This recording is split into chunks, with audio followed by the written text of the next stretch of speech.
these efforts to A. Accelerate growth, B. Secure inclusive development, C. Invigorate private sector investments, D. Uplift household sentiments, and E. Enhance spending power of India's rising middle class.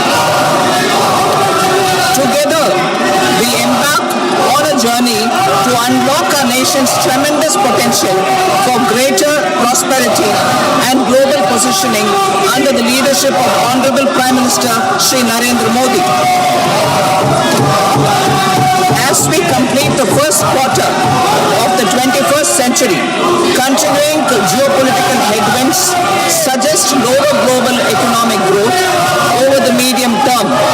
However, our aspiration for a Vikasit Bharat inspires us, and the transformative work we have done during our government's first 2 terms guides us to march forward resolutely. Our economy is the fastest growing among all major economies. Our development track record for the past 10 years and structural reforms have drawn global attention. Confidence in India's capability and potential has only grown in this period. We see the next 5 years as a unique opportunity to realize Sabka Vikas, stimulating balanced growth of all regions.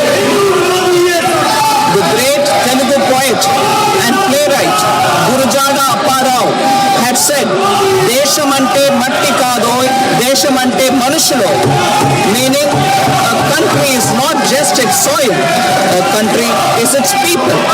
In line with this, for us, Vikasit Bharat encompasses zero poverty, 100% quality good school education, access to high quality, affordable and comprehensive health care, 100% skilled labor with meaningful employment, 70% women in economic activities, and farmers making our country the food basket of the world.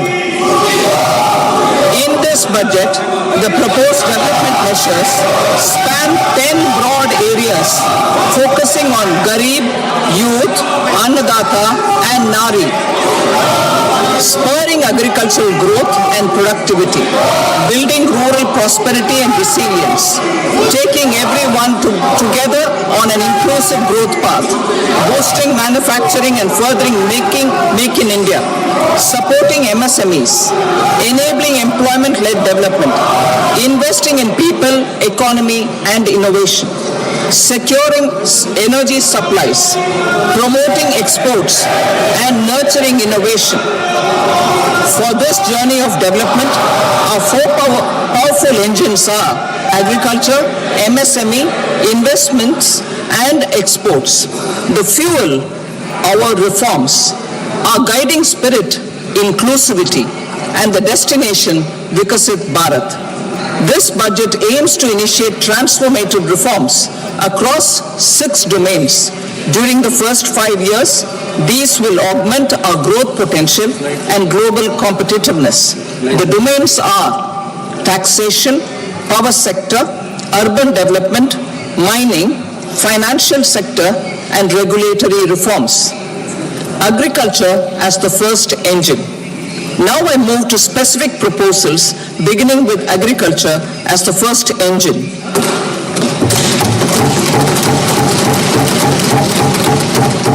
Prime Minister Dhan Dhanya Krishi Yojana, developing agri-districts program. Motivated by the success of the aspirational district program, our government will undertake a Prime Minister Dhan Dhanya Krishi Yojana in partnership with states. Through the convergence of existing schemes and specialized measures, the program will cover 100 districts with low productivity, moderate crop intensity, and below average credit parameters. It aims to 1. Enhance agricultural productivity, 2. Adopt crop diversification and sustainable agricultural practices, 3. Augment post-harvest storage at the panchayat and block level, 4. Improve irrigation facilities, and 5. facilitate availability of long-term and short-term credit. This program is likely to help 1.7 crore farmers. Building rural prosperity and resilience. A comprehensive multi-sectoral rural prosperity and resilience program will be launched in partnership with the states. This will address underemployment in agriculture through skilling, investment, technology, and invigorating the rural economy. The goal is to generate ample opportunities in rural areas so that migration is an option but not a necessity. The program will focus on rural women, young farmers, rural youth, marginal and small farmers, and landless families. The details are in Annexure A. Domestic best practices will be incorporated, and appropriate technical and financial assistance will be sought from multilateral development banks. In Phase 1, 100 developing agri-districts will be covered. Atmanirbharta in pulses. Our government is implementing the National Mission for Edible Oilseed for achieving Atmanirbharta in edible oils. Our farmers have the capability to grow enough for our needs and more. 10 years ago, we made concerted efforts and succeeded in achieving near self-sufficiency in pulses. Farmers responded to the need by increasing the cultivated area by 50%, and government arranged for procurement and remunerative prices. Since then, with rising incomes and better affordability, our consumption of pulses has increased significantly. Our government will now launch a 6-year mission for Atmanirbharta in pulses with a special focus on Tur, Urad and Masoor. Details are in Annexure B. Central agencies such as NAFED and NCCF will be ready to procure these 3 pulses as much as offered during the next 4 years from farmers who register with these agencies and enter into agreements. Comprehensive program for vegetables and fruits. It is encouraging that our people are increasingly becoming aware of their nutritional needs. It is a sign of a society becoming healthier. With rising income levels, the consumption of vegetables, fruits, and Shri Anna is increasing significantly. A comprehensive program to promote production, efficient supplies, processing, and remunerative prices for farmers will be launched in partnership with the states. Appropriate institutional for implementation and participation of farmer producer organizations and cooperatives will be set up. Makhana Board in Bihar. For this, there is a special opportunity for the people of Bihar. A Makhana Board will be established in the state to improve production, processing, value addition, and marketing of makhana. The people engaged in these activities will be organized into FPOs. The board will provide hand-holding and training support to makhana farmers and will also work to ensure they receive the benefits of all relevant government schemes. A national mission on high-yielding seeds will be launched, aimed at 1. Strengthening research ecosystem, 2. Targeted development and propagation of seeds with high yield, pest resistance, and climate resilience, and 3. Commercial availability of more than 100 seed varieties released since July 2024. India ranks second largest globally in fish production and aquaculture. Seafood exports are valued at 60,000 crore rupees. To unlock the untapped potential of the marine sector, our government will bring in an enabling framework for sustainable harnessing of fisheries from Indian Exclusive Economic Zone and high seas, with a special focus on the Andaman and Nicobar and Lakshadweep Islands. For the benefit of lakhs of cotton growing farmers, I am pleased to announce a mission for cotton productivity. This 5-year mission will facilitate significant improvements in productivity and sustainability of cotton farming and promote extra long staple cotton varieties. The best of science and technology support will be provided to farmers. Aligned with our integrated 5F vision for the textile sector, this will help in increasing incomes of the farmers and ensure a steady supply of quality cotton for rejuvenating India's traditional textile sector. Kisan credit cards facilitate short-term loans for 7.7 crore farmers, fishermen, and dairy farmers. The loan limit under modified interest subvention scheme will be enhanced from 3 lakh rupees to 5 lakh rupees for loans taken through the KCC. For Atmanirbharta in urea production, our government had reopened 3 dormant urea plants in the eastern region. To further augment urea supply, a plant with annual capacity of 12.7 lakh metric tons will be set up at Namrup in Assam.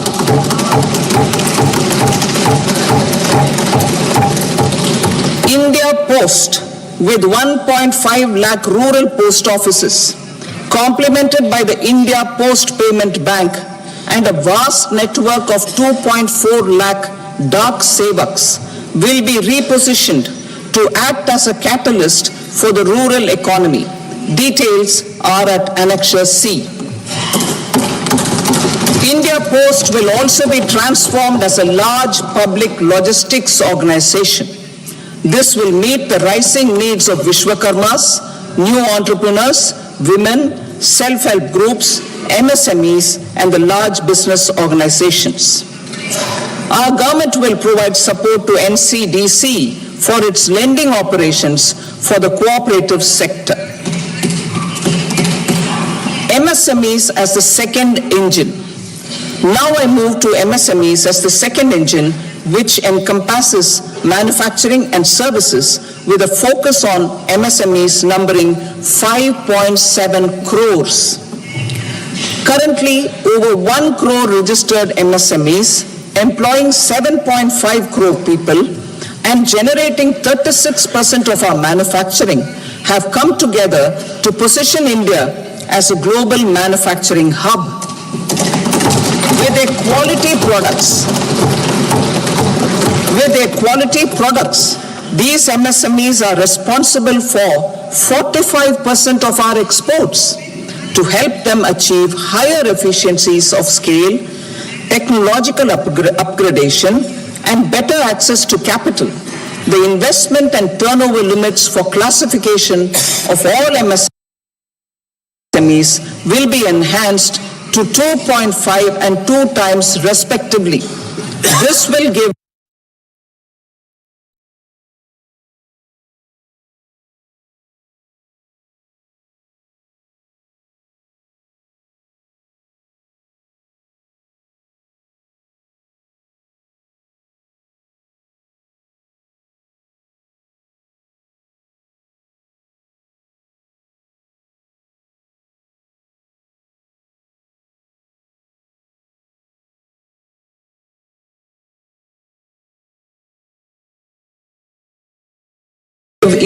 them the confidence to grow and generate employment for our youth.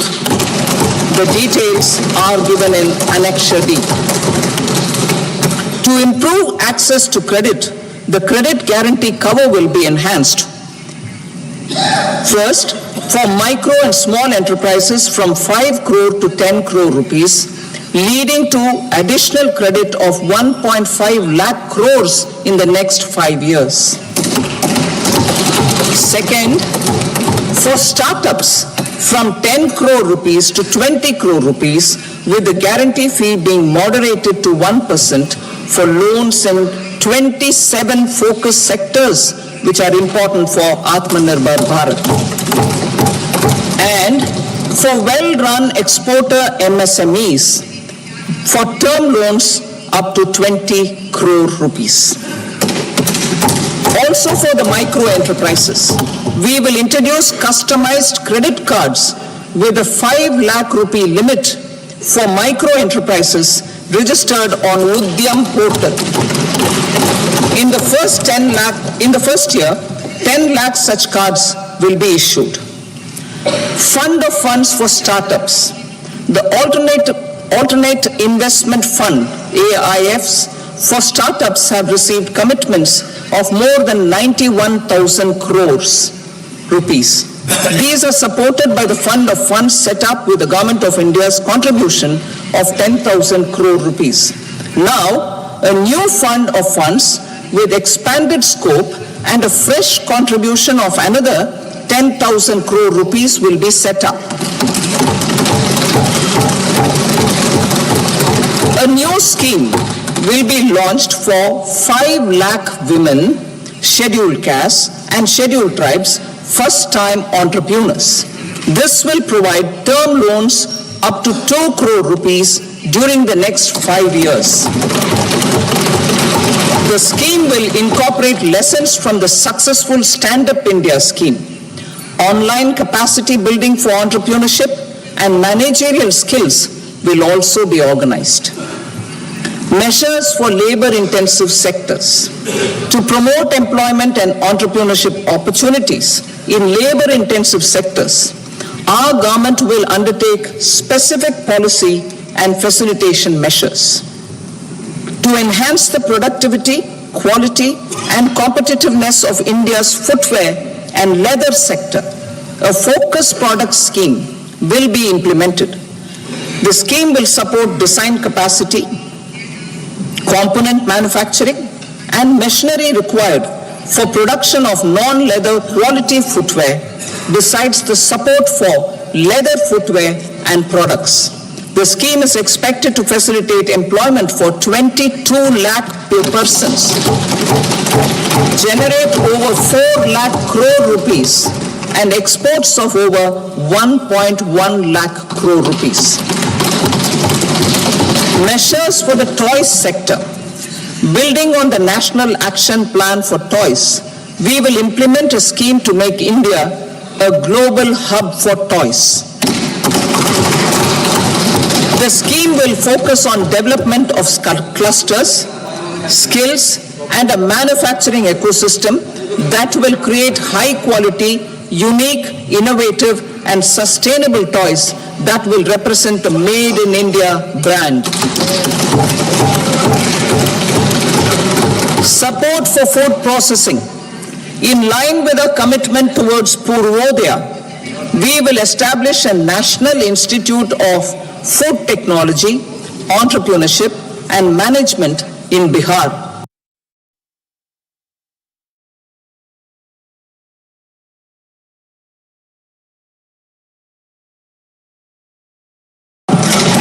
The institute will provide a strong fillip to food processing activities in the entire eastern region.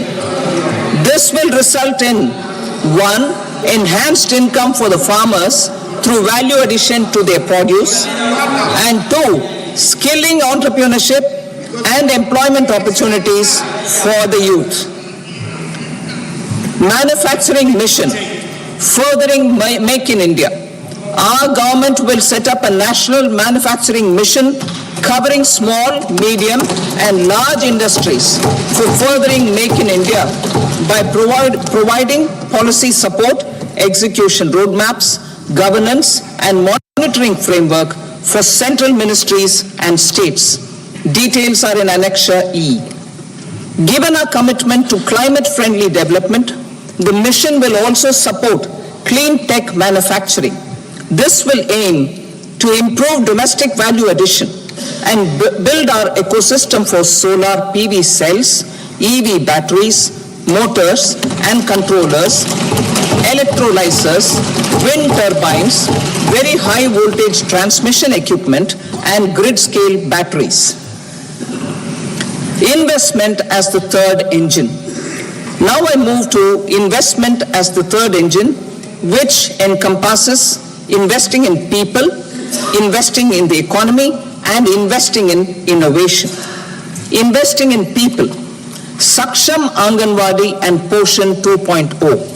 Saksham Anganwadi and Poshan 2.0 program provides nutritional support to more than 8 crore children, 1 crore pregnant women and lactating mothers all over the country, and about 20 lakh adolescent girls in aspirational districts and the Northeast region.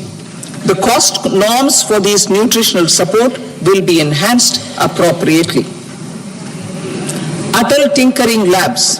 50,000 Atal Tinkering Labs will be set up in government schools in the next 5 years to cultivate the spirit of curiosity and innovation and foster a scientific temper among young minds.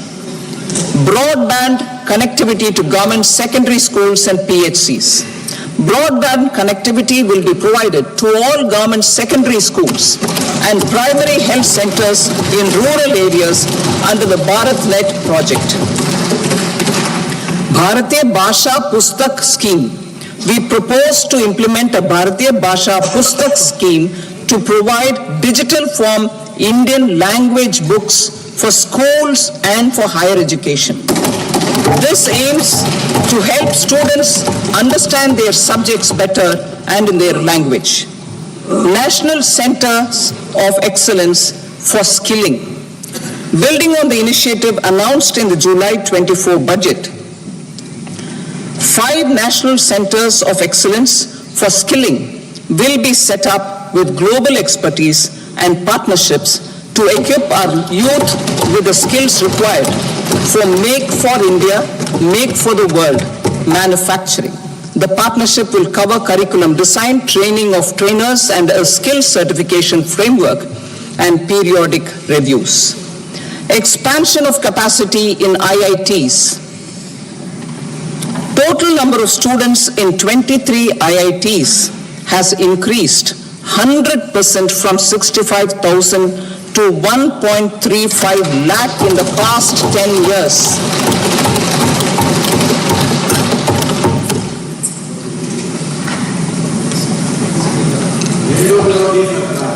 Additional infrastructure will be created in the 5 IITs started after 2014 to facilitate education for 6,500 more students.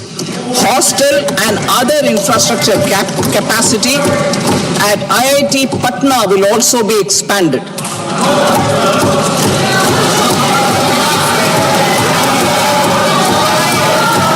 Center of Excellence.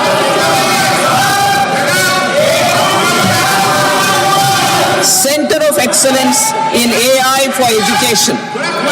I had announced 3 centers of excellence in artificial intelligence for agriculture, health, and sustainable cities in 2023.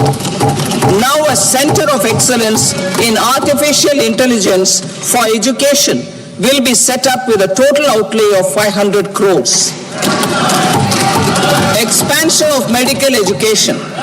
Our government has added almost 1.1 lakh undergraduate and postgraduate medical education seats in 10 years, an increase of 130%.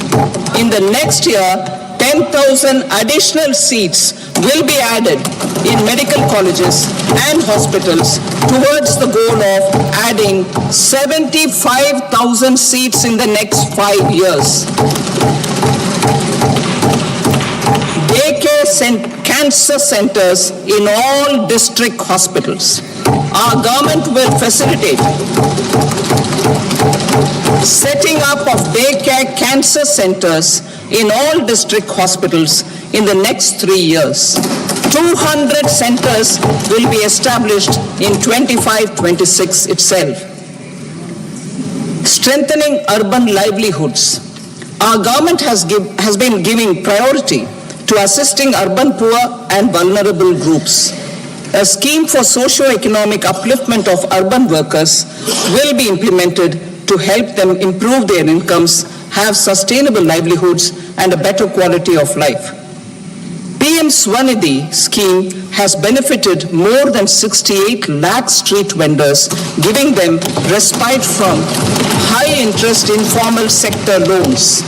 Building on this success, the scheme will be revamped with enhanced loans from banks, UPI-linked credit cards with 30,000 rupees limit, and capacity building support. Social Security Scheme for welfare of online platform workers. Gig workers of online platforms provide great dynamism to the new age services economy. Recognizing their contribution, our government will arrange for their identity cards and registration on the e-Shram portal. They will be provided health care under PM Jan Arogya Yojana. This measure is likely to assist nearly 1 crore gig workers.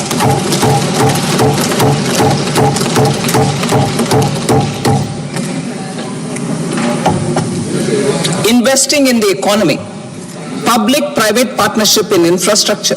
Each infrastructure-related ministry will come up with a 3-year pipeline of projects that can be implemented in PPP mode. States will also be encouraged to do so and can seek support from the India Infrastructure Project Development Fund, which is a scheme to prepare PPP proposals. Support to states for infrastructure. An outlay of 1.5 lakh crore is proposed for the 50-year interest-free loans to states for capital expenditure and incentives for reforms. Building on the success of the first asset monetization plan announced in 2021, the second plan for 2025 to 30 will be launched to plow back capital of 10 lakh crore in new projects. Regulatory and fiscal measures will be fine-tuned to support the plan. Jal Jeevan Mission. Since 2019, 15 crore households representing 80% of India's rural population have been provided access to portable tap water connections. To achieve 100% coverage, I am pleased to announce the extension of this mission until 2028 with an enhanced total outlay. The mission's focus will be on the quality of infrastructure and O&M of rural piped water supply schemes through Jan Bhagidari. A separate MOU or separate MOUs will be signed with the states and union territories to ensure sustainability and citizen-centric water services delivery. Urban sector reforms. Building on the July budget proposals, urban sector reforms related to governance, municipal services, urban land and planning will be incentivized. Urban Challenge Fund. The government will set up an urban challenge fund of 1 lakh crore rupees to implement the proposals for cities as growth hubs, creative redevelopment of cities, and for water and sanitation purposes announced in the July budget. This fund will finance up to 25% of the cost of bankable projects, with a stipulation that at least 50% of the cost is funded from bonds, bank loans, and PPPs. An allocation of 10,000 crore is proposed in 2025-26. Power sector reforms. We will incentivize electricity distribution reforms and augmentation of intra-state transmission capacity by states. This will improve financial health and capacity of electricity companies. Additional borrowing of 0.5% of GSDP will be allowed to states contingent on these reforms. Nuclear energy mission for Vikasit Bharat. Development of at least 100 gigawatt of nuclear energy by 2047 is essential for our energy transition efforts. For an active partnership with the private sector towards this goal, amendments to the Atomic Energy Act and the Civil Liability for Nuclear Damage Act will be taken up. A nuclear energy mission for research and development of small modular reactors with an outlay of 20,000 crore will be set up. At least 5 indigenously developed small modular reactors will be operationalized by 2033. Shipbuilding. The shipbuilding financial assistance policy will be revamped to address cost disadvantages. This will also include credit notes for shipbreaking in Indian yards to promote the circular economy. Large ships above a specified size will be included in the infrastructure harmonized master list. Shipbuilding clusters will be facilitated to increase the range, categories, and capacity of ships. This will include additional infrastructure, facilities, skilling, and technology to develop the entire ecosystem. Maritime Development Fund. For long-term financing for the maritime industry, a Maritime Development Fund with a corpus of 25,000 crore rupees will be set up. This will be for distributed support and promoting competition. This will have up to 49% contribution by the government, and the balance will be mobilized from ports and from private sector. UDAN regional connectivity schemes. UDAN has enabled 1.5 crore middle-class people to meet their aspirations for speedier travel. The scheme has connected 88 airports, and operationalized 619 routes. Inspired by that success, a modified UDAN scheme will be launched to enhance regional connectivity to 120 new destinations and carry 4 crore passengers in the next 10 years. 4 crore additional passengers in the next 10 years. The scheme will also support helipads and smaller airports in hilly, aspirational, and northeast regional districts. Greenfield airports will be facilitated in Bihar to meet the future needs of the state. These will be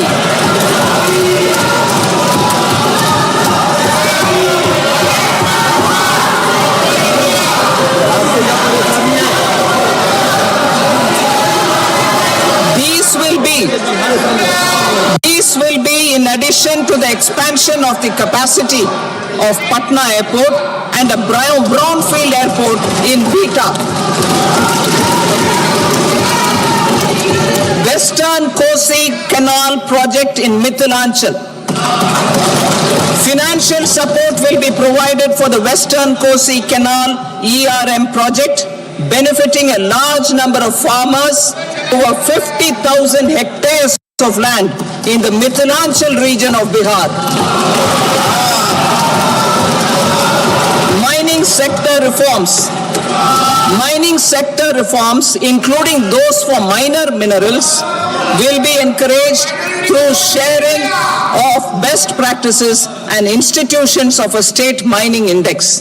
A policy for recovery of critical minerals from tailings will be brought out. Under the special window for affordable and mid-income housing, SWAMI, 50,000 dwelling units in stressed housing projects have been completed and keys handed over to home buyers. Another 40,000 units will be completed in 2025, further helping middle-class families who were paying EMIs on loans taken for apartments while also paying rent for their current dwellings. Building on this success, Swami Fund 2 will be established as a blended finance facility with contribution from the government, banks and private investors. This fund of 15,000 crore rupees will aim for expeditious completion of another 1 lakh units.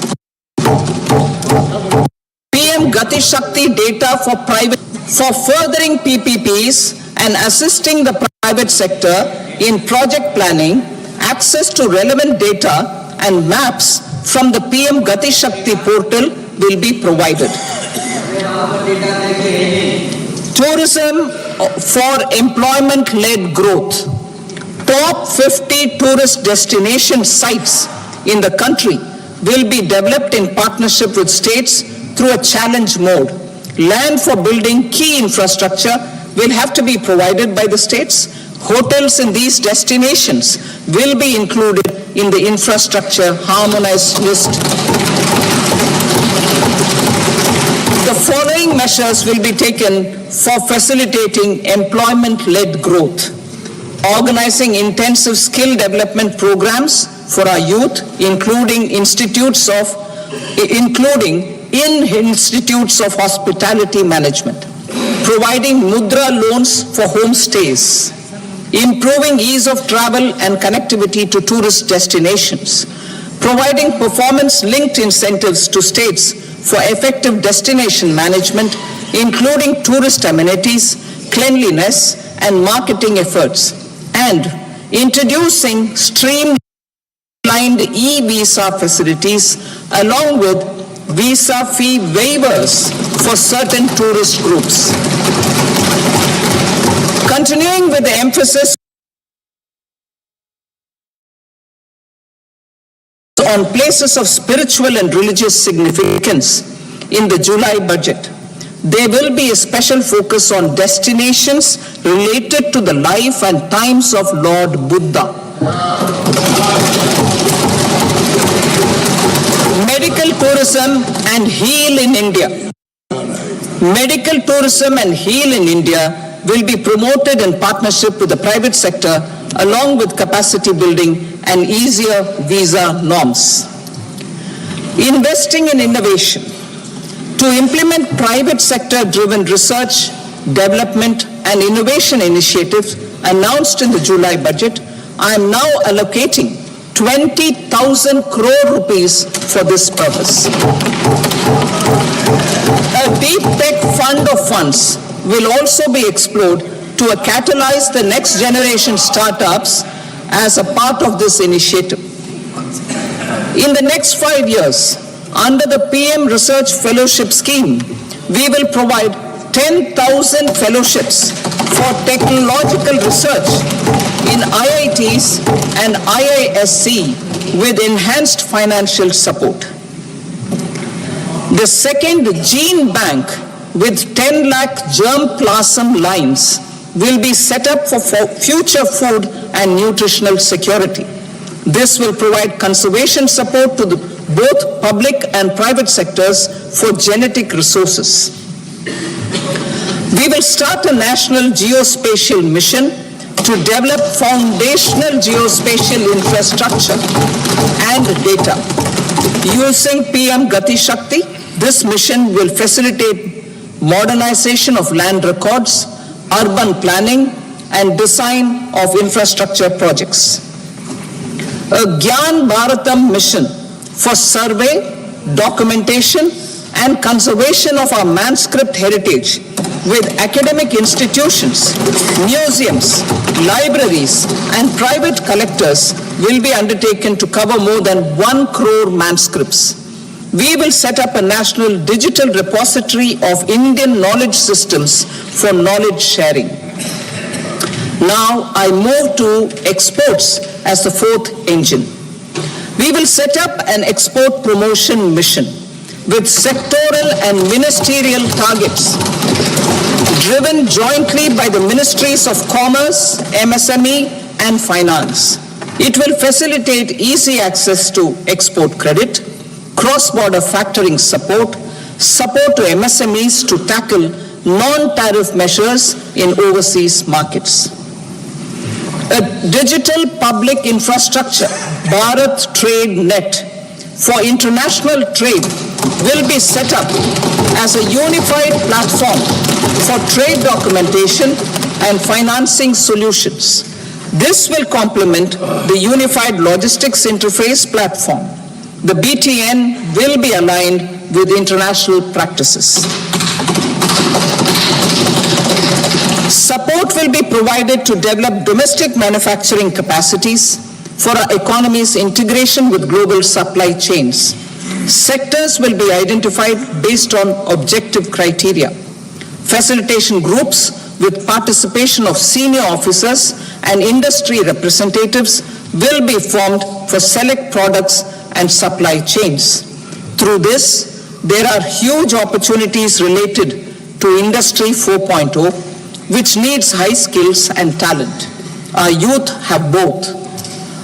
Our government will support the domestic electronic equipment industry to leverage this opportunity for the benefit of our youth.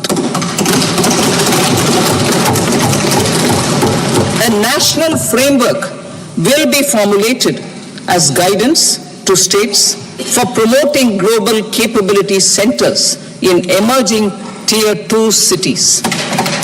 This will suggest measures for enhancing availability of talent and infrastructure, building bylaw reforms, and mechanisms for collaboration with industry.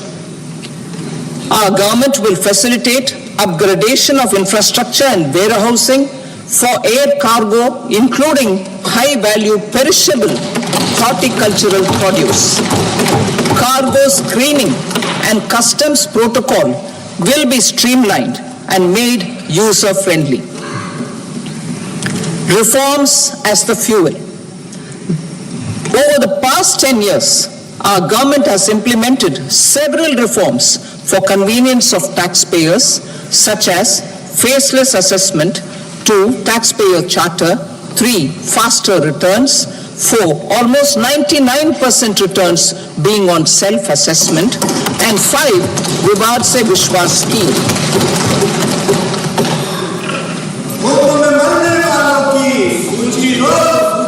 Continuing these efforts, I reaffirm the commitment of the tax department to trust first, scrutinize later. I also propose to introduce the new income tax bill next week. I will detail the indirect tax reforms and changes in direct taxes in Part B. Financial sector reforms. The FDI limit for the insurance sector will be raised from 74 to 100%. This enhanced limit will be available for those companies which invest the entire premium in India. The current guardrails and conditionalities associated with foreign investment will be reviewed and simplified. The services of India Post Payment Bank will be deepened and expanded in rural areas. NABFID will set up a partial credit enhancement facility for corporate bonds for infrastructure. Public sector banks will develop Grameen Credit Score framework to serve the credit needs of SHG members and people in rural areas. A forum for regulatory coordination and development of pension products will be set up. To implement the earlier announcement on simplifying the KYC processes, the revamped Central KYC Registry will be rolled out in 2025. We will also implement a streamlined system for periodic updating. Requirements and procedures for speedy approval of company mergers will be rationalized. The scope for fast-track mergers will also be widened and the process made simpler.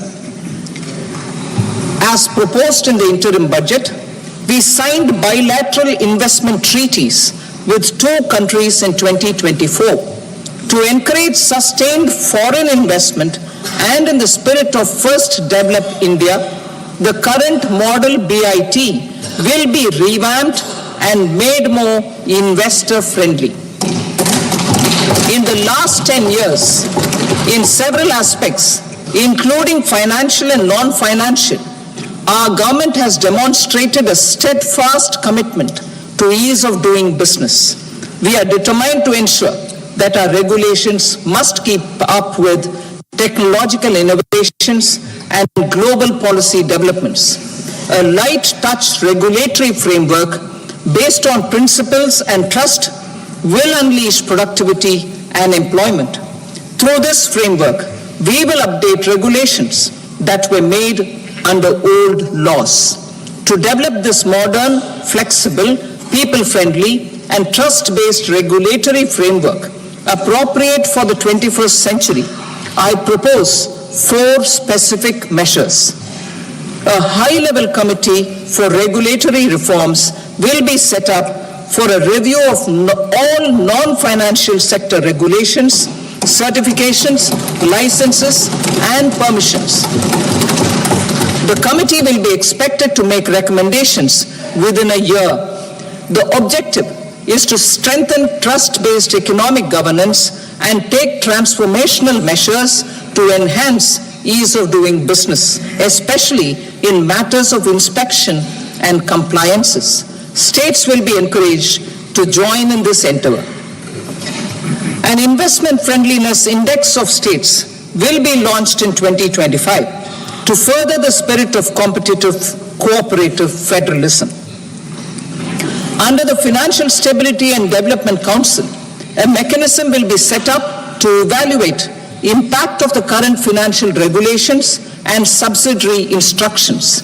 It will also formulate a framework to enhance their responsiveness and development of the financial sector. In the Jan Vishwas Act 2023, more than 180 legal provisions were decriminalized. Our government will now bring up the Jan Vishwas Bill 2.0 to decriminalize more than 100 provisions in various laws. I now move to fiscal policy. In the July budget, I had committed to staying the course for fiscal consolidation.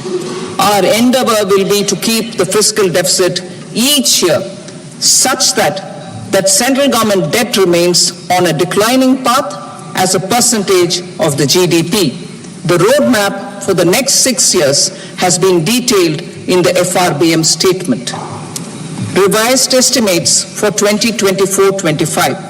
The revised estimate of the total receipts other than borrowings is 31.47 lakh crore rupees, of which the net tax receipts are 25.57 lakh crore rupees. The revised estimate of the total expenditure is 47.16 lakh crore rupees, of which the capital expenditure is about 10.18 lakh crore rupees. The revised estimate of the fiscal deficit is 4.8% of the GDP. Budget estimates for 25-26. Coming to 25-26, the total receipts other than borrowings and total expenditure are estimated at 34.96 lakh crore rupees and 50.65 lakh crore rupees respectively. The net tax receipts are estimated at 28.37 lakh crore rupees.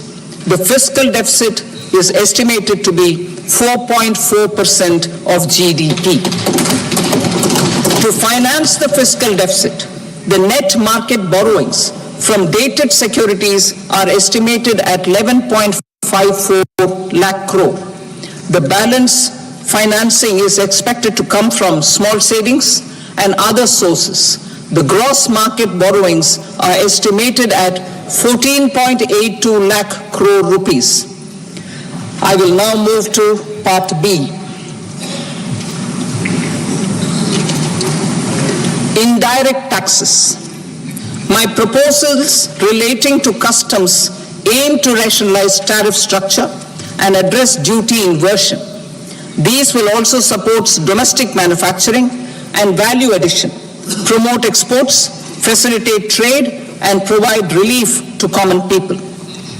Rationalization of customs tariff structure for industrial goods. As a part of comprehensive review of customs rate structure announced in July 2024 budget, I propose to 1. Remove 7 tariff rates. This is over and above the 7 tariff rates removed in 23-24 budget. After this, there will be only 8 remaining tariff rates, including 0 rate. 2. Apply appropriate cess to broadly maintain effective duty incidence, except on a few items where such incidence will reduce marginally. 3. Levy not more than 1 cess or surcharge. Therefore, I propose to exempt social welfare surcharge on 82 tariff lines that are subject to a cess.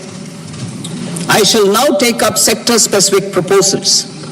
To provide relief to patients, particularly those suffering from cancer, rare diseases, and other severe chronic diseases, I propose to add 36 life-saving drugs and medicines to the list of medicines fully exempted from basic custom duty.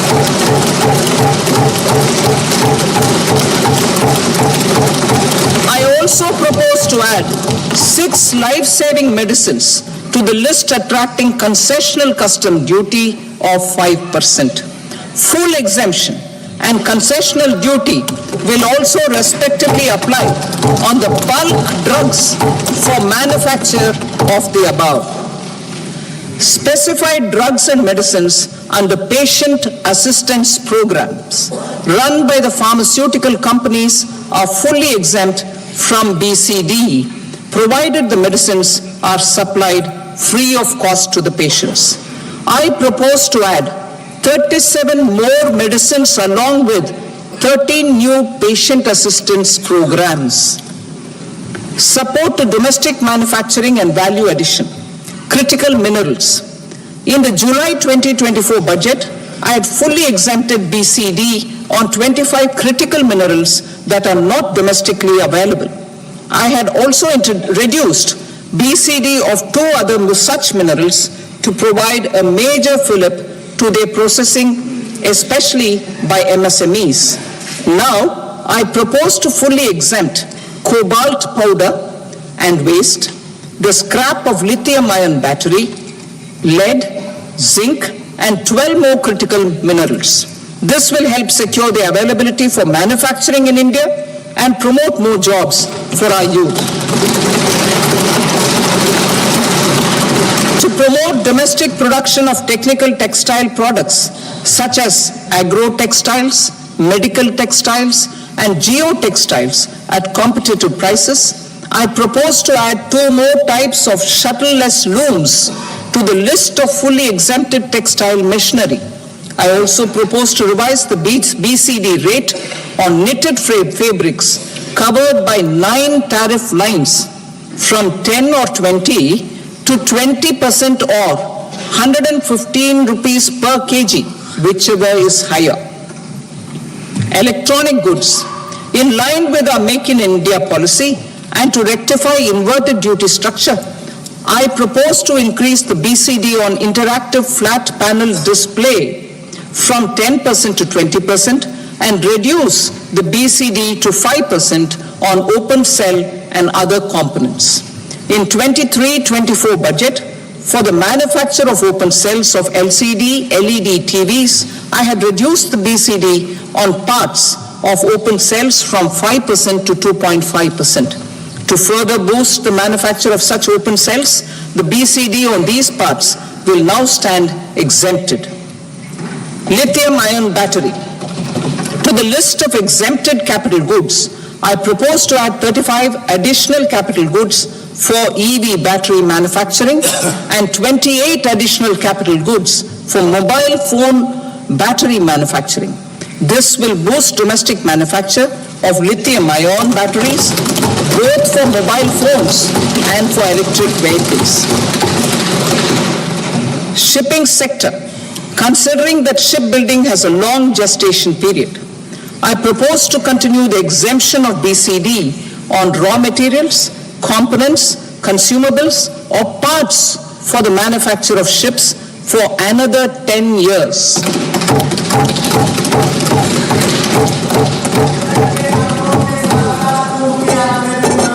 I also propose the same dispensation for shipbreaking to make it more competitive.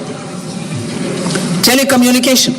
To prevent classification disputes, I propose to reduce the BCD from 20% to 10% on carrier-grade Ethernet switches to make it at par with non-carrier-grade Ethernet switches. Export promotion.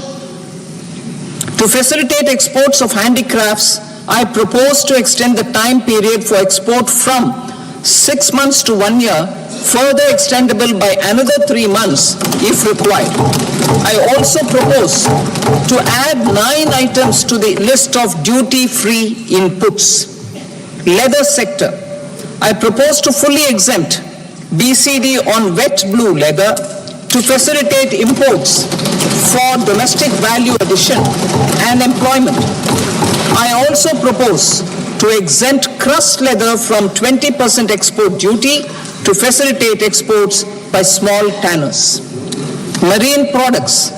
To enhance India's competitiveness in the global seafood market, I propose to reduce BCD from 30% to 5% on frozen fish paste, surimi, for manufacture and export of its analog products. I also propose to reduce BCD from 15% to 5% on fish hydrolysates for manufacture of fish and shrimp feed. In July 2024 budget, to promote development of domestic MROs for aircraft and ships, I had extended the time limit for export of foreign origin goods that were imported for repairs from 6 months to 1 year and further extendable by 1 year. I now propose to extend the same dispensation for railway goods. Time limit for provisional assessment. Presently, the Customs Act 1962 does not provide any time limit to finalize provisional assessments, leading to uncertainty and cost to trade. As a measure of promoting ease of doing business, I propose to fix a time limit of 2 years, extendable by a year, for finalizing the provisional assessment. I propose to introduce a new provision that will enable importers or exporters, after clearance of goods, to voluntarily declare material facts and pay duty with interest but without penalty. This will incentivize voluntary compliance. However, this will not apply in cases where department has already initiated audit or investigation proceedings. For industry to better plan their imports, I propose to extend the time limit for the end use of imported inputs in the relevant rules from 6 months to 1 year. This will provide operational flexibility in view of cost and uncertainty of supply. Further, such importers will now have to file only quarterly statements instead of a monthly statement.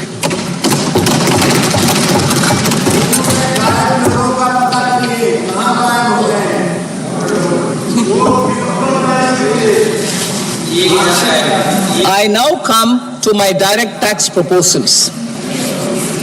In Part A, I have briefly underlined taxation reforms as one of key reforms to realize our vision of Vikasit Bharat. In respect of criminal law, our government had earlier ushered in Bharatiya Nyaya Sanhita, replacing Bharatiya Danda Sanhita. I am happy to inform this august House and the country that for new income tax bill will carry forward the same spirit of Nyaya in its drafting as well. The new bill will be clear and direct in text, with close to half of the present law in terms of both chapters and words. It will be simple to understand for taxpayers and tax administrators, leading to tax certainty and reduced litigation. Reforms, however, are not a destination. They are means to achieve good governance for our people and economy. Providing good governance primarily involves being responsive.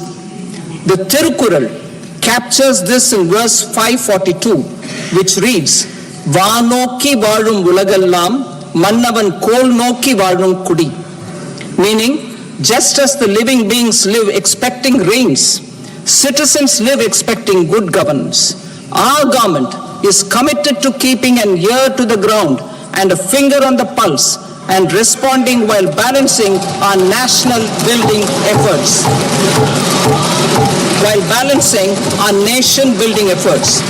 The following measures will detail just how our government will, under the guidance of PM Modi, has taken steps to understand and address.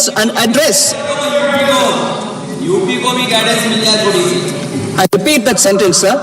The following measures will detail just how our government, under the guidance of PM Modi, has taken steps to understand and address the needs voiced by our citizens.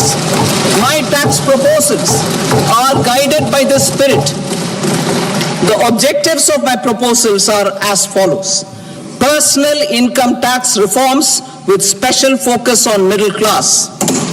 Rationalization of TDS and TCS for easing difficulties. Encouraging voluntary compliance. Reducing compliance burden. Ease of doing business. Employment and investment. I will come to my proposal on personal income tax towards the end. TDS and TCS, rationalization for easing difficulties. I propose to rationalize tax deduction at source, TDS, by reducing the number of rates and thresholds above which TDS is deducted. Further, threshold amounts for tax deduction will be increased for better clarity and uniformity. The limit for tax deduction on interest for senior citizens is being doubled from the present 50,000 rupees to 1 lakh rupees. Similarly, the annual limit of 2.40 lakh rupees for TDS on rent is being increased to 6 lakh rupees. This will reduce the number of transactions liable to TDS, thus benefiting small taxpayers receiving small payments. The threshold to collect tax at source, the TCS, on remittances under R from 7 lakh to 10 lakhs. On remittances for education is out of a loan taken from a specified financial institution. Both TDS and TCS are being applied on any transaction related to sale of goods. To prevent such compliance difficulties, I propose to omit the TCS. I also propose that the provisions of the higher TDS deduction will now apply only in non-PAN cases. In July 2024, the delay for payment of TDS up to the due date of filing statement was decriminalized. I propose to provide the same relaxation to TCS provisions as well. The government under the leadership of Prime Minister Modi believes in Sabka Saath, Sabka Vikas, Sabka Vishwas and Sabka Prayas. In line with this, we brought in updated return facility in 2022 for voluntary compliance by taxpayers who had omitted to report their correct income. Our trust in taxpayers was proved right. Nearly 90 lakh taxpayers voluntarily updated their incomes by paying additional tax. Taking this trust further, I now propose to extend the time limit to file updated returns for any assessment year from the current limit of 2 years to 4 years. I propose to reduce the compliance burden for small charitable trusts and institutions by increasing their period of registration from 5 years to 10 years. It is also proposed that disproportionate consequences do not arise for minor defaults such as incomplete applications filed by charitable entities. Presently, taxpayers can claim the annual value of self-occupied properties as nil only on the fulfillment of certain conditions. Considering the difficulties faced by taxpayers, it is proposed to allow the benefit of 2 such self-occupied properties without any condition. To streamline the process of transfer pricing and to provide an alternative to yearly examination, I propose to introduce a scheme for determining arm's length price of international transaction for a block period of 3 years. This will be in line with global best practices. With a view to reduce litigation and provide certainty in international taxation, the scope of safe harbor rules is being expanded. A number of senior and very senior citizens have very old national savings schemes accounts. As interest is no longer payable on such accounts, I propose to exempt withdrawals made from NSS by individuals on or after 29th August 2024. I am also proposing to allow similar treatment to NPS Vatsalya accounts as is available to normal NPS accounts subject to overall limits. In my speech in July 2024, I had promised that all processes, including giving effect to appellate orders, shall be digitalized and made paperless over the next 2 years. So I'm happy to announce that digitalization is being made operational now. In July 2024, we brought in the Vivad Se Vishwas scheme to resolve income tax disputes pending in appeal. The scheme has received a great response, with nearly 33,000 taxpayers having availed of the scheme to settle their disputes. I have a few proposals to promote investment and employment. It is proposed to provide a presumptive taxation regime for non-residents who provide services to a resident company that is establishing or operating an electronics manufacturing facility. I further propose to introduce a safe harbor for tax certainty for non-residents who store components for supply to specified electronics manufacturing units. Presently, the tonnage tax scheme is available only to sea-going ships. The benefits of existing tonnage tax scheme are proposed to be extended to inland vessels registered under the Indian Vessels Act 2021 to promote inland water transport in the country. Extension for incorporation of startups.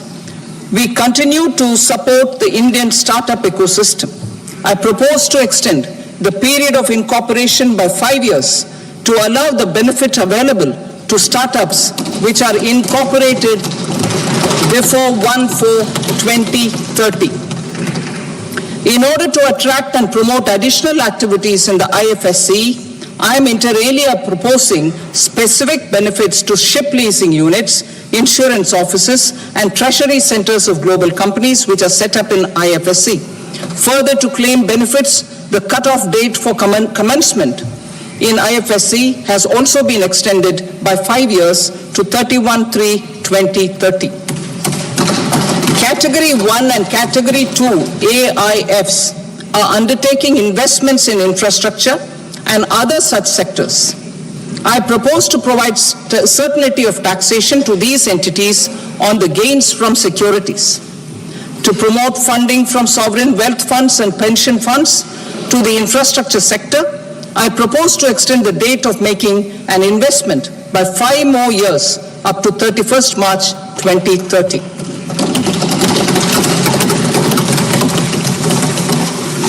Personal income tax reforms with special focus on middle class. Democracy, demography, and demand are the key support pillars in our journey towards Vikasit Bharat. The middle class provides strength for India's growth. This government, under the leadership of Prime Minister Modi, has always believed in the admirable energy and ability of the middle class in nation building. In recognition of their contribution,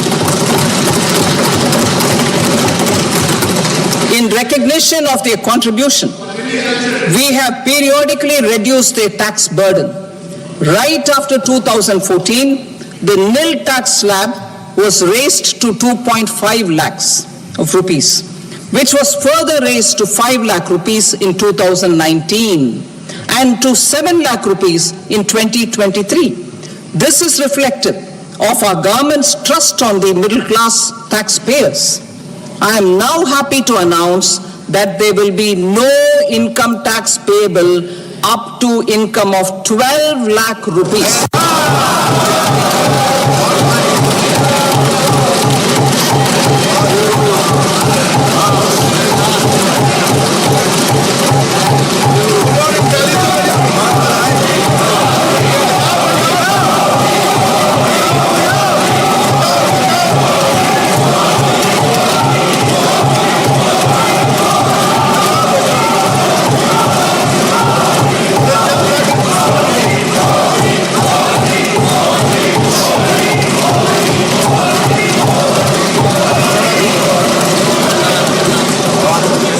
So, average income of 1 lakh per month other than the special rate income such as capital gains under the new regime.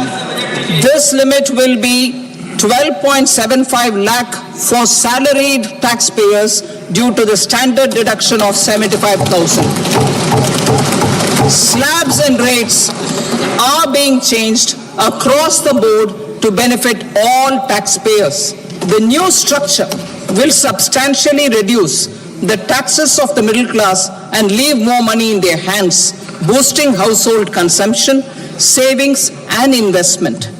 In the new tax regime, I propose to revise tax rate structures as follows: 0 to 4 lakh rupees nil, 4.8 lakh rupees to 4 to 8 lakh rupees 5%, 8 to 12 lakh rupees 10%, 12 to 16 lakh rupees 15%, 16 to 20 lakh rupees 20%, 20 to 24 lakh rupees 25%, and above 24 lakh rupees 30%. To taxpayers up to 12 lakh of normal income other than special rate income such as capital gains. I read that again. To taxpayers up to 12 lakh of income other than special rate income such as capital gains, tax rebate is being provided in addition to the benefit due to slab rate reduction in such a manner that there is no tax payable by them. The total tax benefit of slab rate changes and rebate at different income levels can be illustrated with a few examples. A taxpayer in the new regime with an income of 12 lakh rupees will get a benefit of 80,000 rupees in tax, which is 100% of tax payable as per the existing rates. A person having income of 18 lakh rupees will get a benefit of 70,000 rupees in tax, that is 30% of tax payable as per existing rates. A person with an income of 25 lakh gets a benefit of 1,10,000 rupees, that is 25% of his tax payable as per existing rates. Details of my tax proposals are given in the annexure. As a result of these proposals, Honorable Speaker, sir, revenue of about 1 lakh crore in direct taxes and 2,600 crores in indirect taxes will be foregone. Mr. Speaker, sir, with this, I commend the budget to this august House.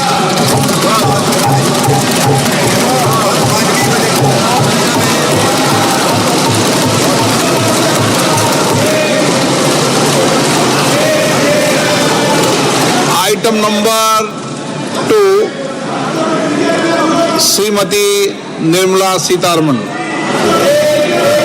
Sir, with your permission, I rise to lay on the table the following statements under Section 3(1) of the Fiscal Responsibility and Budget Management Act 2003.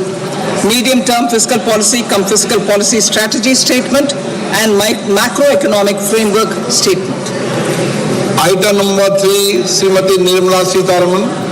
Sir, with your permission, I rise to move for leave to introduce the Finance Bill 2025. प्रश्न ये है कि विधेयक को पुनर्स्थापित करने की अनुमति प्रदान की जाए। जो सदस्य इसके पक्ष में हाँ गए, जो सदस्य विरोध में ना गए, मेरे विचार में निर्णय हाँ वालों के पक्ष में हुआ, हाँ वालों के पक्ष में अनुमति प्रदान की जाती है। माननीय मंत्री जी, विधेयक को पुनर्स्थापित करें। Sir, I introduce the bill. Thank you. सभा की कार्रवाई सोमवार दिनांक 3 फरवरी 2025 को प्राप्त 11 बजे तक के लिए स्थगित की जाती है।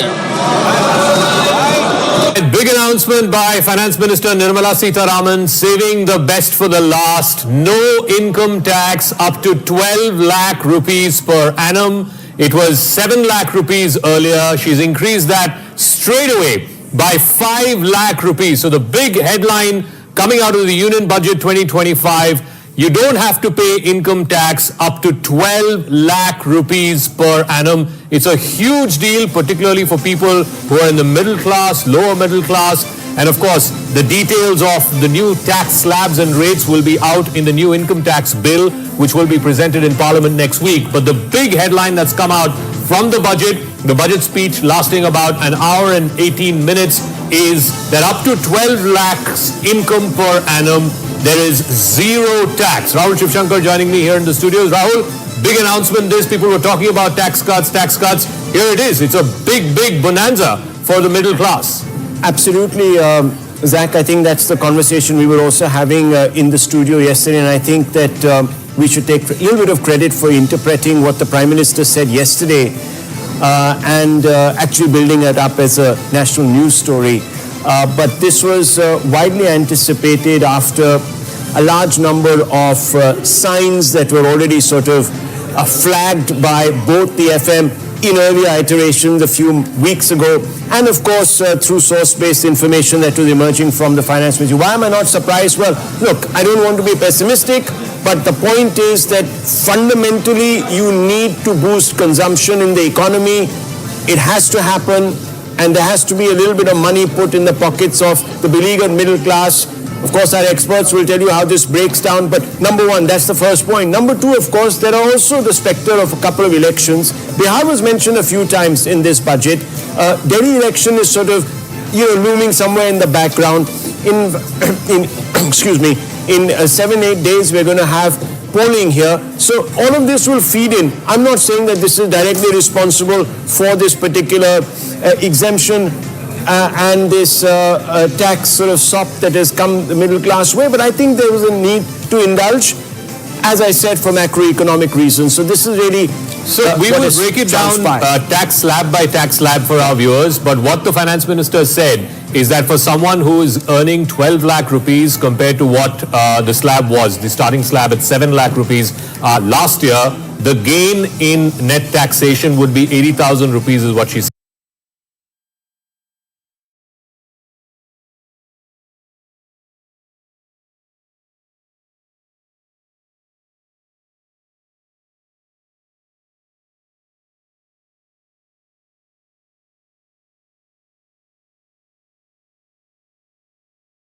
So the big headline, I want to reiterate again for our viewers, middle class viewers who are watching this broadcast in India and around the world, if you are earning income of up to 12 lakh rupees, there is zero tax to be paid.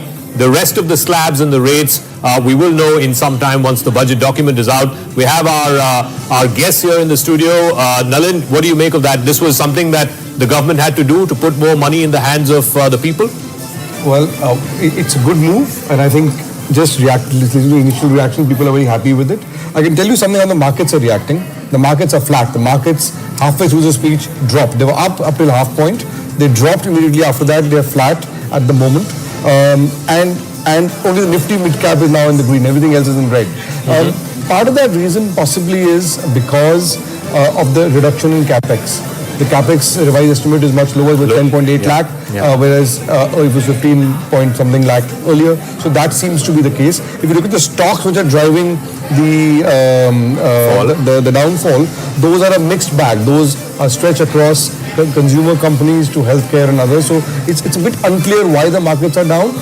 But this kind of buoyancy we are seeing among people around us with this. None of these guys invest in the stock market. They're all middle class people, under 12 lakh people who now don't have to pay any tax. But Saket, can I just come in on the markets part? Yeah, sure. Markets are down, but FMCG is up. It's 1.5% up. So I think this money in the hands of the people.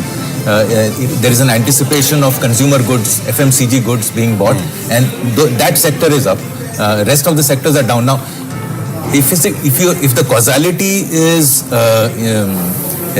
government capital expenditure reduction, then I think it's unfair because government has spent a lot over the last 3 to 4 years post-COVID. And now the benefits of that infrastructure or that capital expenditure should start coming in, and the private sector needs to start adding its weight out there. So if they are thinking that the markets are down and because of lack of capital expenditure, maybe it's a good time to buy. No, so Saket, I want to focus on this no income tax because for our viewers, that's the most important thing. No income tax up to 12 lakh rupees. What was it born out of, and do you think this will address the concern about flagging consumption? I think it's a very strong step. So thank you, Mr. Sitharaman. But I mean, realistic, I think what it has done is some of the concerns about also the benefits only going to corporates, etc., are being assuaged here because if the government is actually making more money from taxes on corporates, etc., and the buoyancy of GST, they've actually passed it on. So I think it's a great move, and it will definitely help consumption. No, so she also said that the hit that the government will take because of this increase in the slab is about to the tune of 1 lakh crores is what she said. Do you have a back of the envelope calculation for what this means, the increasing of the slab from 7 to 12, what this means for various income brackets? Or if you can give us first your thoughts on increasing from 7 to 12, and then we can go to the... I think from 7 to 12 is a big jump, and I think the entire, it is putting money into the hands of the the individual here, which is much needed. Also, I think the entire rationalization of TCS and TDS will also help, especially in terms of dividends. There'll be a reduction there. So the fine print needs to be seen. But I think overall the aim has been targeted at middle class, particularly salaried middle class, which I think is a huge advantage because usually that's the category. Yeah, anyone up till monthly income of 1 lakh now. Basically, yeah, so 12.75. So that's over and above your standard deduction also, mind you. So as she said, it was 12.75 that now if you're a salary. To know how many people are actually affected directly by this move. So let's try to get those statistics. Yeah, we'll try and get it. But I think we may also see more people actually coming into the tax bracket because of this, because there are a lot of the smaller sort of people who are not getting much salary but who would have been sort of staying outside some of the numbers that Gautam was talking about earlier. Some of them might slip Also, the other thing is this is for the new tax regime, so this might incentivize more people moving into the new tax regime. Because I think at these rates, the old regime no longer will be as attractive. Can I throw some numbers again? Yeah. Since 2018-19 budget, the personal income tax numbers have been rising as a total percentage of receipts from 16% to 19%. Corporation tax has reduced from 19% to 17%. Perhaps when we hit budget 26 and look at the receipts that have happened, there may be a reversal of these numbers where the personal income tax as a percentage of receipts would slightly reduce and maybe corporate tax. So Rajiv, your first comments on this is the big headline. Like I said, the reason why we are focusing on this is most important to our viewer, to the middle class.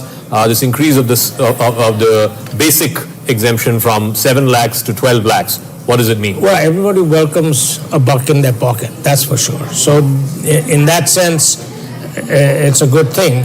A little more back of the envelope calculations would would actually give us a better. You have a chart of what this might mean for people above 12, 15, 20. 80,000 at an annual level means 6,600 per month. Yes. So maybe it's incremental and not really transformative. No, so that's at the lower end. That's at 12 lakhs. That's at 12 lakhs. If you, the higher you go, if you're for example above 20 lakhs. At 18 lakh, the benefit is 70,000. And at 25 lakh, it's 1.1. Yeah. So anything between 6,600 to say 9,200 would be the benefit. About 10,000, depending on which slab you're in. Yeah. No, but the big question is, Saket, will this flag? I mean, the issue of consumption flagging. Will this address that? If you put 6,000 or big enough. You don't think it's big enough, Saket Mishra? I think it's one of the steps, and it will definitely improve things. I don't think it's the only thing that's required. There is eventually consumption also has to be on the basis of people's expectations of earning more, and I think that will come hopefully from some of the other things that they've done in terms of ease of doing business, etc. That will again release some more money into the market. What are some of the other things that you find interesting in this budget from the issues that we talked in the lead up to the speech? Well, I mean, I look at, let's say, some of the things around tax relief in terms of whether it's the customs duties or direct taxes. The emphasis on sort of self-evaluation and having the tax authorities actually look at things later. That has improved. I think there were a couple of places where some of the approvals around import duties are being reduced for things that are required in the economy. I think that's going to change things. The protection that we have offered to particular sectors where there was a inversion of taxes, I think that's going to help. Overall, I find that while they may not be sort of glamorous headlines, what I liked was that there was an attempt to keep moving in the right direction on ease of doing business, which I think will show up. So on the tax slabs, we now have the new slabs that the minister announced. So above 24 lakhs, it's 30%. Between 20 to 24 lakhs, it's 25%. Between 16 to 20 lakhs, it's 20%. And 12 to 16 lakh, it's 15%. So that's the rationalization. So I think in the earlier this thing there were 6 or 7 slabs. Now you're bringing it down to 5. So from 7 it's come down to 5, which again is a good thing. The number of slabs need to reduce, the rates need to reduce. I think she's moving in that direction. But again, I come back to the big headline is from 7 lakhs to 12 lakhs, you don't have to pay income tax. But also the rationalization, above 24 lakhs, 30%, and that's it. We're also forgetting a couple of other things, like the number of rates and thresholds above which TDS is deducted. Correct. That's what the TDS, to be reduced. So that's important because, limit for tax deduction on interest for senior citizens to be doubled from 50,000 to 1 lakh. Annual limit for TDS on rent to be increased from 2.40 lakh to rupees 6 lakhs. Those are significant. Threshold to collect tax at source on remittance under RBI's liberalized remittance scheme to be raised from 7 to 10 lakhs. So there's that. There's also, of course, a promise of the new tax bill that is going to be kicking in, which is important. Yes, exactly, and the point that you were just making. Also, of course, there are the individual slabs which have also been revised, and that augurs well.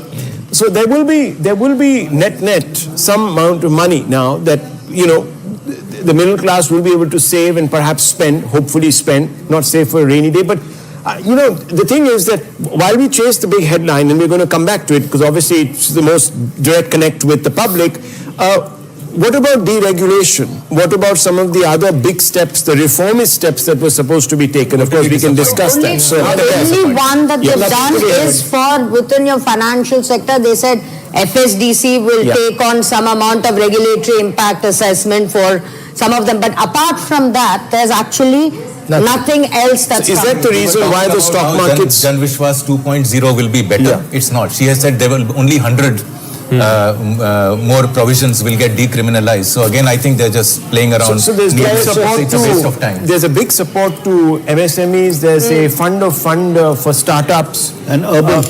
Yes, and urban renewal. challenge. And there's new schemes for women, SC/ST, first-time entrepreneurs.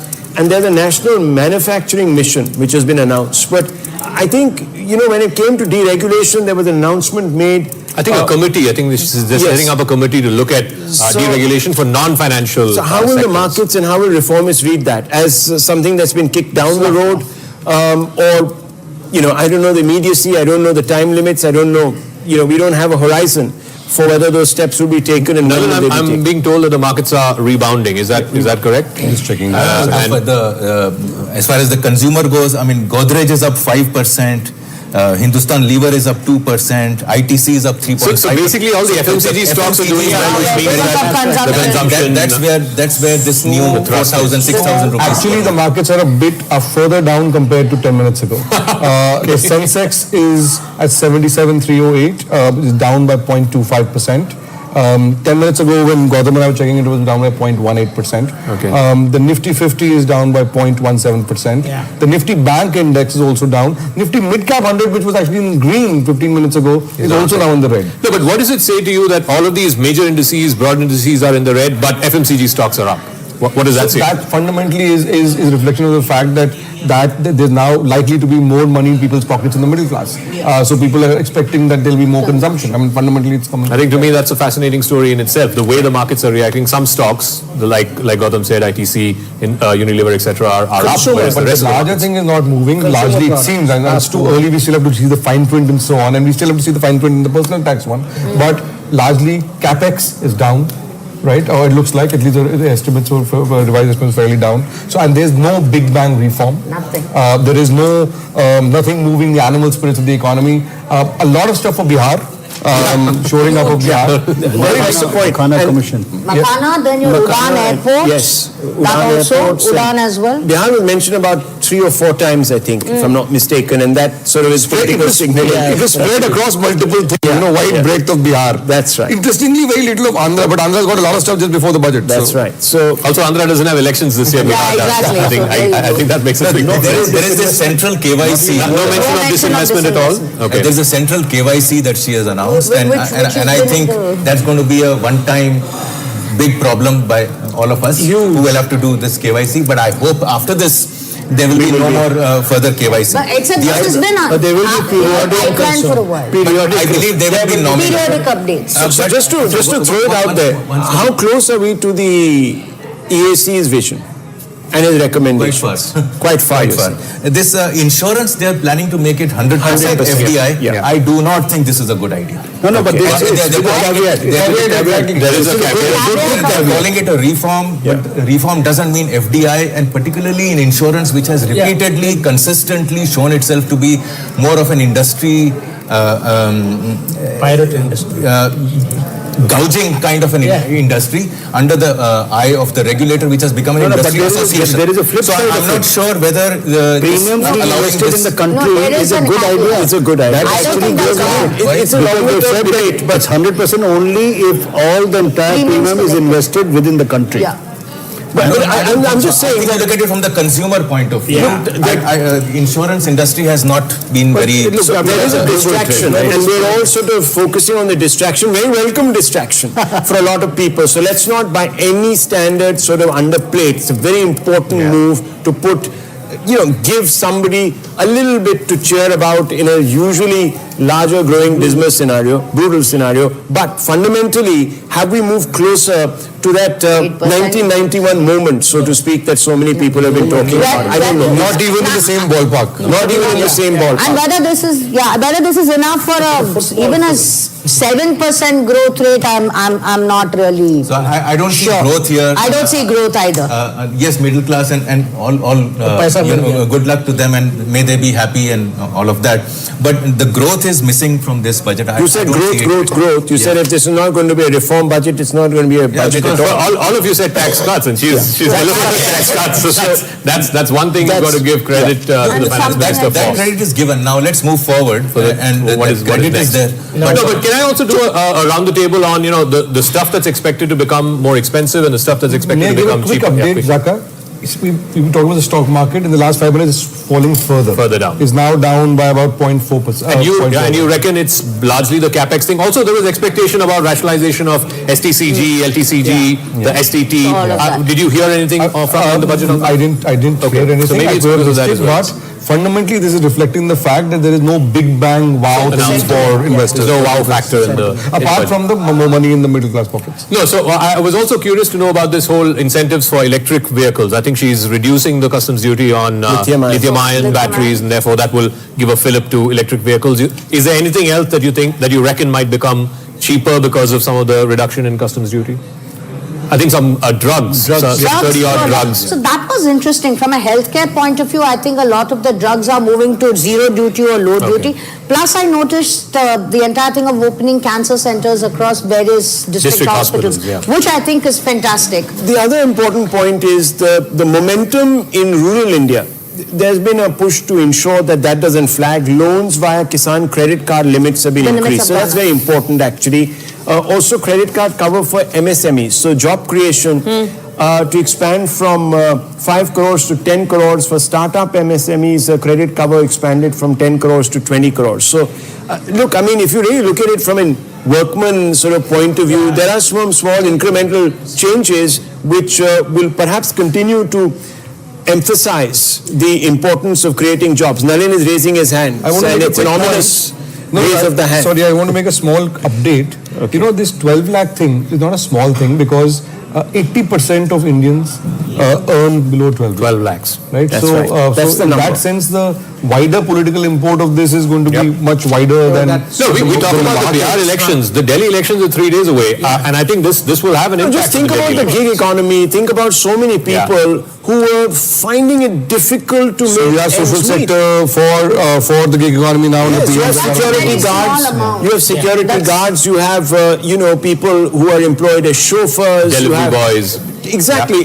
This is someone has lifted a huge rock off their chests, and I think fundamentally, if you're really looking at goodwill to accumulate towards the government, this is the headline that's going to bring in. I don't know how this will sort of go down with the big analysts, etc. But It's a very conservative budget. it's a conservative budget. Okay, fine. But if you look at messaging, political Has had messaging. a couple of positives here, including infra status to some of the tourist and restaurant buildings that will come up as part Also of homestays, I think there's No, something homestays are that's under your mentioning. mudra. That is already there, but it's also got infrastructure status, if I'm not mistaken, for some of your tourist infrastructure that will be built. Also, So which means you're opening after up all of these more cuts, loans.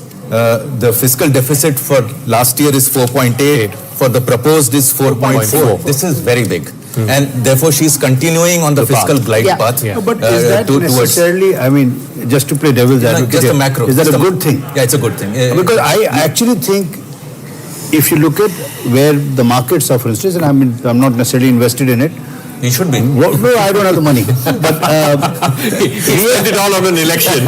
so if you look at it, let's say if you're walking in a long walkway of reform, right? What we have got is we've got now a nice carpet which is more comfortable to walk on. What we needed was a travelator to push things along. And I think that's that travelator impetus that is required, even if it means going from to 5 on the deficit. I think is worth it because we need that to push the economy to those higher growth levels. But if there is no growth, then it's good to have a low fiscal at least. But I agree with Gautam's point. Had she not stuck to 4.8, the markets right now they're 200 down, there would have been 500 down. So I think to that extent, yes, I think it's important to stick to the fiscal glide path. But again, coming back to the whole thing about, the big complaint against the Modi government over the last 2-3 budgets was what's in it for the middle class. Now the middle class can't complain. I think that has been firmly established. That's been established. That has been established for the next 2 budgets. I think she can exhale. But these other parts, Interesting thing on your agri, and it was said kind of in the passing, where the Dhanna Dhanya Yojana, which is supposed to be a result of convergence of various agricultural schemes that exist. That's what she said, and it was said quietly in the passing when she announced. But that will be interesting to see whether this adds more or whether they are actually going to consolidate existing schemes and allocations and I also have a question on the new income tax bill that's going to be brought in next week. So what may that mean for the old tax regime, the new tax regime? By the way, all these slabs that we've announced, the change of rates, the change of slabs, are for the new tax regime. So again, the government is pushing people to the new tax regime, incentivizing them to move to the new tax regime.